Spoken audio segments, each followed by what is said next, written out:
Tonight's movie is the first of 3 in a series on calculating enthalpies or energies of reactions. So your title is Enthalpy and Bond Energies, the first of the 3 methods. First of all, bond breaking requires the addition of energy, and therefore it's an endothermic process. It's taking in energy. In contrast, bond making requires the release of energy, because as 2 atoms come together, they release energy and form a bond. Therefore, that's an exothermic process. Therefore, if I want to calculate the enthalpy of a reaction, I'm going to use this formula where the capital sigma is the sum of, N stands for the number of moles of a particular bond type, and D stands for the bond energy per mole of bonds. That means that we're going to have a table of values that we can look up bond energies. They're listed in kilojoules per mole, and since we're going to be multiplying all the time the number of moles times kilojoules per mole, we end up with enthalpies in kilojoules. Bond energies are average values, so when you look at the table, you are going to find that these are averages because they've looked at a lot of chemicals that have the same bond, and they've said, well, it's in the kind of this range, so we're going to say the average is about this, and so we're going to work with the average. That means that we're going to end up with an estimate. It's rarely going to be perfect. It's usually, for that reaction, within about 100 kilojoules of the accepted value, which for bond energies is considered pretty good. Moving on now. The steps to our process. First, you're going to write the balanced chemical reaction. You're going to draw the corresponding Lewis dot diagrams for all of the substances. Because you have to draw Lewis dot diagrams showing covalent bonds, this is only going to be used for covalently bonded molecules. We don't do this for ionic or metallic. Next, you're going to identify specific covalent bonds in each substance. You're going to count the number of each of those types of bonds. And then the last step, you're going to look up the bond energies for those specific bonds. Your textbook has a fairly large table on page 307. And once we've looked up the values, it's start calculating. Let's move on now. So my last slide, we're going to do an example. We're going to calculate the enthalpy change for the combustion of propane using bond energies. So the symbol for propane is C3H8.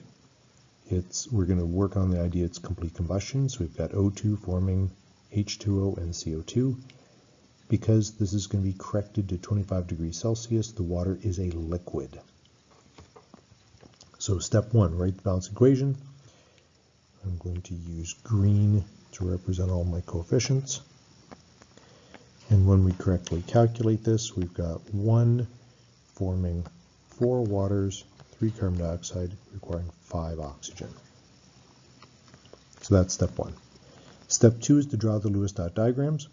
So that propane, we're going to have carbon, single bond to a carbon, single bond to the third carbon. And then what we'll find is we've got single bonds all the way around to all the other hydrogens. So this will take a moment.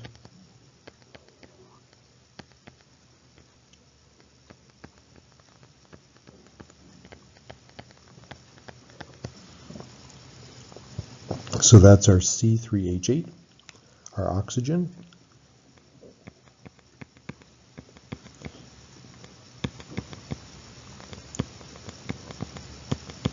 So we have a double bonded oxygen, water molecule. We have a hydrogen, a single bond to an oxygen, a couple of lone pairs, and then another single bond to the other hydrogen. And then the CO2, we have carbon, we have oxygen,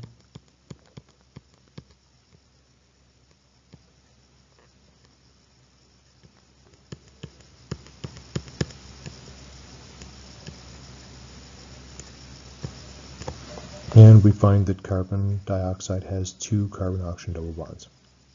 So there's our diagrams. Now we're going to identify our specific bonds. Now, one of the things we often do is we separate our page a little bit, so we separate the reactants from the products. So the bond's broken.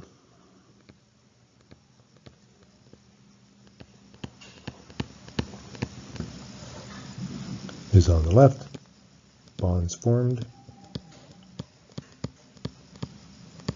is on the right. We then kind of subdivide it into another set of columns. So the first thing I'm going to say is on this left-hand side, we have carbon, hydrogen, single bonds. And in the molecule I count, and we find that there are 8 of them. We also look at the same molecule and we have carbon-carbon single bonds. And in the molecule we have 2 of them. And that's all the bonds. There's 10 bonds and that's all of them. In the other molecule we have oxygen, but that's a double bond. And there's only 1 of them in it. I then have to check my stoichiometry and find there's 1 molecule of propane, but there are 5 molecules of oxygen. So ultimately I'm going to have 8 of those, 2 of those, and 5 of them. Let's look at the product side. We have OH bonds, and in each molecule there are 2 of them, and C double bond O, and in each molecule there are 2 of them. And the stoichiometry says the OH has 4, and the CO there's 3. That means I'm looking for 8 of the OH bonds and 6 of the carbon-oxygen double bonds. So that's all the steps 1 through 4. Now I need to go to my data table on page 307. And when I do that, what I find is that the bond energy for carbon-hydrogen single bonds is 413. The carbon-carbon single bond is 347. And the oxygen double bond is 495. You have to make sure you're getting the double bond, not the single. On the right-hand side, the OH bond is 467. And you have to be really careful with carbon-oxygen double bonds because you'll find at the very bottom of the table there's a little note, because when you look at the CO double bond, there's a little asterisk there. And you go to the asterisk at the bottom and it says if it's carbon dioxide, the bond energy is 799. Not the value in the table, because in CO2 the energy difference is substantially different from that of other molecules, so we have to do a different one. At this point, we now just have to do the sum of all those bonds broken. So it's going to be 8 times the 413 plus 2 times the 347 plus 5 times the 495. And our sum gives us 6,473 kilojoules for the bonds broken. And for the bonds formed, we get 8,530 kilojoules. Now our formula is bonds broken minus bonds formed. We've already done our number of moles times the energy per mole. So delta H equals the bonds broken minus the bonds formed. So it's 6473 minus 8530, and we get negative 2,057 kilojoules.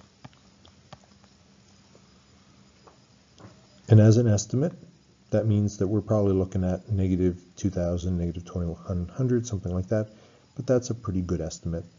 It's very rare you see bond energies to anything more precise than the nearest whole number in kilojoules per mole, unless there's only one known example or 2, in which case they will be more precise. That's all for bond energies. Thanks for watching.